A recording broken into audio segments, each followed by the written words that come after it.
Hey everyone, so take a look at this. This is the original iPhone SE from way back in 2016. And this is my new iPhone 17 Pro. The size difference is, it's pretty obvious. But the question I've been asking myself is, in late 2025, almost a decade after this little guy came out, can it still have a place in our lives? Is it still worth anything? Well, I've been using it as my secondary phone for a while now, and honestly, the answer is a lot more interesting than you might think. So today we're going to take a really honest look at this pocket-sized time capsule. We'll talk about the design and display, how the performance holds up, what the battery life is really like, and of course the camera. We'll also get into the software situation, the real downsides you need to know about, and then I'll give you my final verdict on who this phone is actually for in 2025. Let's get into it. So to really understand this phone, we have to go back to March 2016, when Apple released the SE. It wasn't just another cheap iPhone, it was something different. It started at $399, which was pretty accessible, but the magic was what was on the inside. Apple basically took the body of the beloved iPhone 5S, which many people, myself included, think is one of their best designs ever. And they packed it with the heart of their flagship at the time, the iPhone 6S. That meant it had the same powerful A9 chip, the same 2 gigs of RAM, and the same really capable 12 megapixel camera.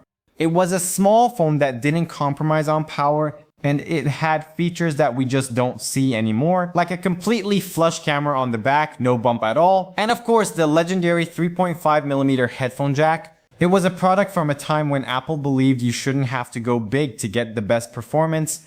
Alright, so let's talk about actually living with this phone. First up, the design. This is my space gray model, and just holding it, it feels incredible. It's so light, at just 113 grams. And the 4-inch screen means you can genuinely use the entire phone with one hand easily. Your thumb can reach every corner. The build quality is also something else. It's made from this bead-blasted aluminum with these matte chamfered edges. And for full disclosure, I use this phone completely naked, no case, no screen protector. And yeah, after all these years, it's picked up some character. You can see a few little dings here and there, but that's the beauty of aluminum. It doesn't shatter like glass, it just tells a story. And what's kind of funny is that Apple is actually going back to an aluminum frame for the new iPhone 17 Pro, so it feels like this design has come full circle. And then there's that satisfying physical click. The Touch ID is built right in, and you know what? It still works perfectly. It's fast, it's reliable, and there's just something about a real button that I still really love. The display itself is a 4-inch IPS LCD. It's not OLED, it's not 120Hz, but with a pixel density of 326 ppi, it's still sharp. Text is clear, colors are good, and for what this phone is, it's a perfectly nice little screen. Now, performance is where things get realistic. This phone is running on the Apple A9 chip with 2 GB of RAM. I ran a Geekbench 6 test on it, and here are the scores. I got a 634 on single core and 109 on multi-core. Now these numbers aren't going to impress anyone in 2025, but what does that actually feel like to use? For day-to-day basic stuff, it's actually pretty good. Apps open at a decent speed, not blazing fast, but you're not left waiting forever. Swiping between recent apps is also pretty smooth, but where you feel the edge is with anything that's heavy on the internet. I use it for X and Instagram, and while they work fine, when you start scrolling quickly through your feed, it can get a little choppy sometimes. You can definitely feel that A9 chip working hard.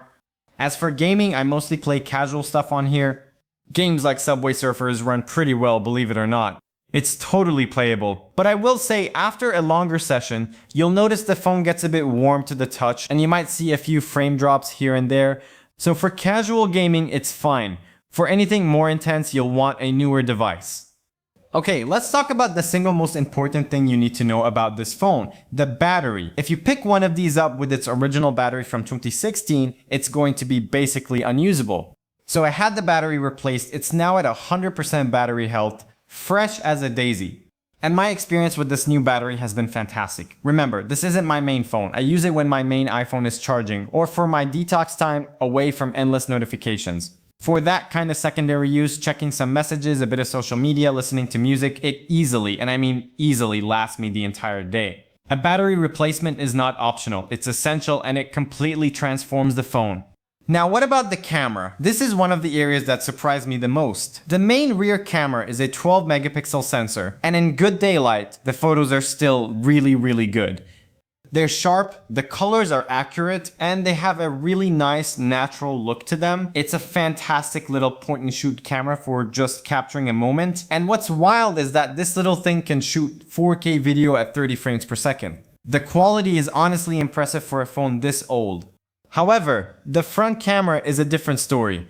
It's only 1.2 megapixels in 2025. That is very dated. It's fine for a quick FaceTime call in a well-lit room, but your selfies are going to look like they were taken in, well, a decade ago.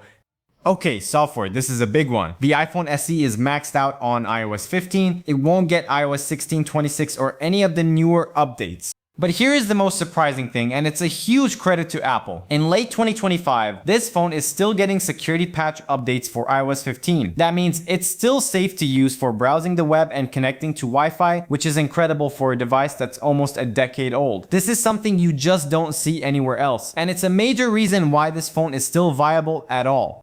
Now, app compatibility is a growing issue. Many apps, especially things like banking apps or newer, more demanding ones, now require iOS 16 or higher. But most of the big social media apps like X, Instagram, Facebook, and YouTube still work. You just have to download the last compatible version from the App Store. So with all that said, this phone is definitely not for everyone. Here are the real quick-fire downsides you need to consider.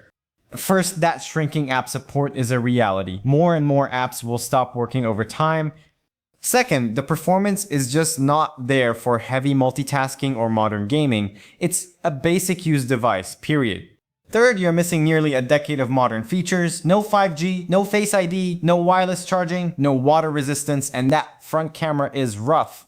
And finally, that 4-inch screen, while great for one-handed use, can feel very cramped for modern websites and apps that are designed for much bigger displays. So the big question, is the iPhone SE first generation worth it in late 2025? My answer is, it depends entirely on who you are. If you're someone looking for an ultra-cheap, super compact secondary phone, maybe for music with its headphone jack, or as a digital detox device to escape the noise, and you are willing to replace the battery, then absolutely, it is a charming, capable little device for a very specific job. If you're someone who is still using this as your main phone, first of all, props to you. You have gotten incredible value. But you are probably feeling those performance and app limitations more than anyone. It's still secure for now, but it might be time to start looking at an upgrade.